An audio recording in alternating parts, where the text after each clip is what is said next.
হযরতের কাছ থেকে হাদিস শুনছেন যে রাত্রিবেলা যে ঘুমাবার সময় আয়াতুল কুরসি পড়বে তো আল্লাহ তাআলা তার জান মাল হেফাজত করবেন।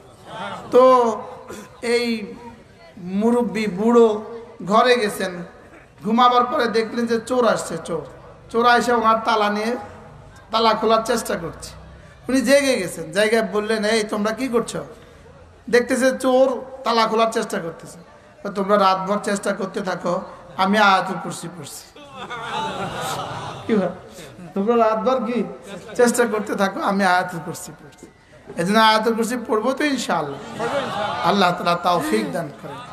রাসূল করিম সাল্লাল্লাহু তাআলা আলাইহি ওয়াসাল্লাম ইরশাদ করেন, হাল ইয়াস্তাতিউ আহাদুকুম আন ইয়াকরা সুলুসাল কুরআন ফি কুল্লি লাইলা, পারবা কি কেউ প্রতি রাতে ঘুমাবার সময় কোরআনে কারীমের 3 ভাগের 1 ভাগ পড়ে ঘুমাবা? সাহাবা ইকরাম আরজ করলেন, ইয়া রাসূলুল্লাহ আইয়ুনা ইয়াস্তাতিউ ইয়া রাসূলুল্লাহ, কার পক্ষে সম্ভব প্রতি রাতে কোরআনে কারীমের 3 ভাগের 1 ভাগ পড়ে ঘুমাবে? এটা কার পক্ষে সম্ভব? রাসূল বললেন, কেন পারবা না? সূরাতুল ইখলাস লা তা'দিলু সুলুসাল কুরআন, সূরা ইখলাস কোরআনে কারীমের 3 ভাগের 1 ভাগ। বলেন, সূরা ইখলাস কোরআনে কারীমের 3 ভাগের 1 ভাগ। পারবো না পড়তে? ইনশাআল্লাহ। একবার পড়তে কত মিনিট লাগে? 10 সেকেন্ড লাগে। হ্যাঁ, আর কতটা সহজ দিলে আমরা পড়তাম, আর কতটা সহজ করলে আমরা পড়তাম। একজন সাহাবী, এই সাহাবীর নাম ছিল মুআবিয়া ইবনে মুআবিয়া। মুআবিয়া ইবনে মুআবিয়া, ইনি হযরত মুআবিয়া ইবনে আবি সুফিয়ান নন, ইনি আরেকজন। হযরত মুআবিয়া ইবনে মুআবিয়া রাদিয়াল্লাহু তাআলা আনহুকে আল্লাহর নবী মক্কার গভর্নর বানিয়ে রাসূল কোনো জিহাদে গেলেন, মক্কার প্রতিনিধি বানিয়ে রাসূল কোনো জিহাদে গেলেন। এরই মধ্যে এই সাহাবীর ইন্তেকাল হয়ে গেল। রাসূল করিম সাল্লাল্লাহু তাআলা আলাইহি সাল্লাম জিহাদের মধ্যেই হঠাৎ বলে উঠলেন, তোমরা সব সিধা করো, এখনই তোমাদের ভাই মুআবিয়া ইবনে মুআবিয়ার জানাজা হবে, তার ইন্তেকাল হয়ে গেছে।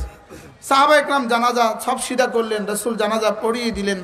এবার সাহাবা ইকরাম জিজ্ঞেস করলেন, ইয়া রাসূলুল্লাহ, তার লাশ তো রইল মক্কায়, আর আমরা আছি জিহাদের ময়দানে, এত দূর আপনি তার জানাজা কিভাবে পড়লেন?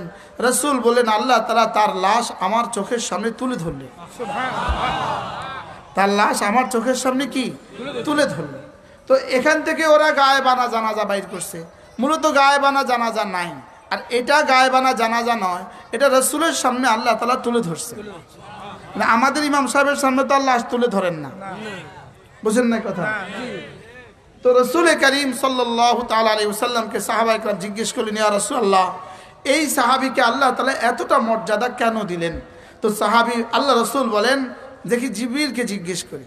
তো জিবরিলকে জিজ্ঞেস করলেন, আল্লাহ রাসূল জিবরিলকে জিজ্ঞেস করলেন, জিবরিল, এই সাহাবীকে আল্লাহ তাআলা এতটা মর্যাদা কেন দিলেন? তাকে আল্লাহ তাআলা আমাকে দিয়ে জানাজা পড়ালেন কেন? তো জিবরিল আলাইহিস সালাম জবাবে বললেন, তিনি সূরা ইখলাসকে বেশি ভালোবাসতেন। সূরা ইখলাসকে কি করতেন? বেশি ভালোবাসতেন। তো ইন্না সূরা ইখলাসের ভালোবাসা তাকে এই মর্যাদা দান করছে। কি হয়? আরেকজন সাহাবীকে রাসূল করিম সাল্লাল্লাহু তাআলা আলাইহি ওয়াসাল্লাম মসজিদে কুবার ইমাম বানিয়েছেন। পৃথিবীর প্রথম মসজিদের নাম কি বলেন? মসজিদে কুবা। দুনিয়াতে প্রথম মসজিদের নাম কি? রাসূল জীবনে প্রথম জুমা পড়ছেন মসজিদে কুবাতে। কোনো মানুষ যদি মসজিদে কুবাতে 2 রাকাত নামাজ পড়ে, তো আল্লাহ তাআলা তাকে একটা উমরার সওয়াব দিয়ে দেন। আল্লাহ আমাদেরকে বারবার পড়ার তৌফিক দান করুন, আমিন। হযরতে ওই সাহাবী প্রতি ওয়াক্ত নামাজে, যোহর, মাগরিব, আয়েশা, ফজর, এটা তো বোঝা যায় জাহরি কেরাতে, প্রতি ওয়াক্ত নামাজে প্রতি রাকাতেই তিনি সূরা ফাতিহার পরে একটা সূরা পড়তেন, এরপরে সূরা ইখলাস পড়তেন।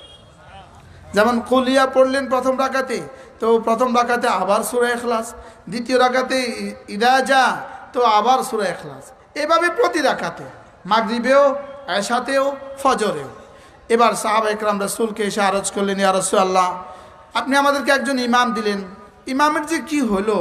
ইমাম প্রতি রাকাতে সূরা ইখলাস পড়ে। রাসূল বললেন, আচ্ছা ইমামকেই জিজ্ঞেস করো। সাহাবা ইকরাম কি ইমামকেই জিজ্ঞেস করলেন, আচ্ছা আপনি প্রতি রাকাতে সূরা ইখলাস পড়েন কেন? তো ইমাম জবাবে বললেন, ইন্নী উহিব্বুহা, আমি এই সূরাটাকে বেশি ভালো পাই, এটাকে আমি অনেক ভালোবাসি। এবার সাহাবা ইকরাম বললেন, আপনি এটাকে কেন এতটা ভালোবাসেন? তো তিনি জবাবে বললেন, লিআন্না ফিহা আওসাফার রহমান, যেহেতু এই সূরার মধ্যে আল্লাহ তাআলা শুধুই নিজের গুণ বলেছেন। বলে আল্লাহ তাআলা এই সূরার মধ্যে আর কারো কথা বলেন না। এখানে 5টা শব্দ আল্লাহ তাআলা বলেছেন, আহাদ, সামাদ, লাম ইয়ালিদ ওয়ালাম ইউলাদ ওয়ালাম ইয়াকুন লাহু কুফুয়ান আহাদ।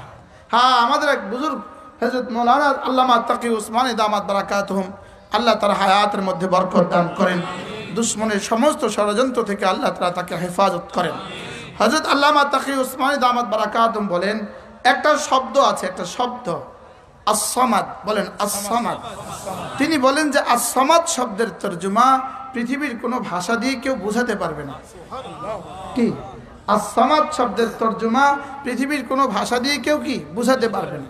বলে আস-সামাদের প্রতিশব্দ কোনো ভাষাতে আল্লাহ রাখেন নাই। আর রহমানের প্রতিশব্দ নাই, আর রহিমের প্রতিশব্দ পৃথিবীর কোনো ভাষাতে নাই, আস-সামাদের প্রতিশব্দ পৃথিবীর কোনো ভাষাতে কি নাই। আমরা বাংলা ভাষায় তর্জমা করি আস-সামাদ মানে মুখাপেক্ষীহীন, মুখাপেক্ষীহীন। তো কারোর 2-4টা টাকা হয়ে গেলেই তো আমরা তাকে মুখাপেক্ষীহীন মনে করি। বুঝেন না কথা? মনে কারোর একটু কিছু হয়ে গেলেই তো আমরা তাকে কি মনে করি? তাহলে কি আস-সামাদ মানে এই মুখাপেক্ষীহীন?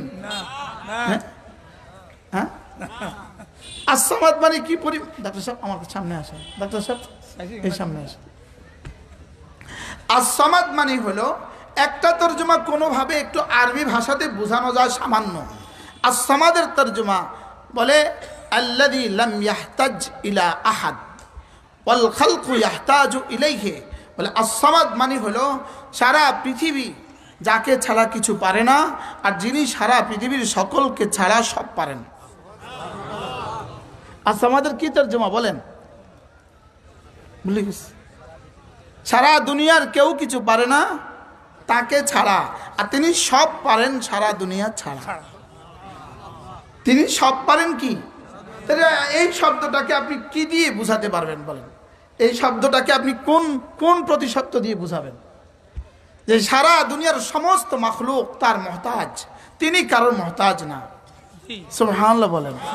তাহলে এই শব্দ আস-সামাদ, আপনি যদি আপনার রবকে আস-সামাদ বললেন, সকালেও বললেন, দুপুরেও বললেন, বিকেলেও বললেন, তার কাউকে লাগে না, আর তিনি ছাড়া কেউ কিছু পারে না।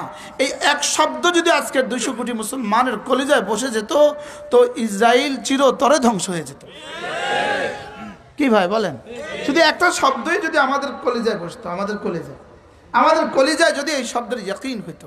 যেমন আরেকটা শব্দ আছে আল কাইয়ুম, বলেন এই কাইয়ুমের তরজমা আপনি কি দিয়ে করবেন বাংলা ভাষায়? যার আরবি ভাষায় তরজমা কিছুটা বোঝা যায়, মান কামাতিস সামাওয়াতু বিইশারাতিহি ওয়া মান বুসিতাতিল আরদু বিইশারাতিহি।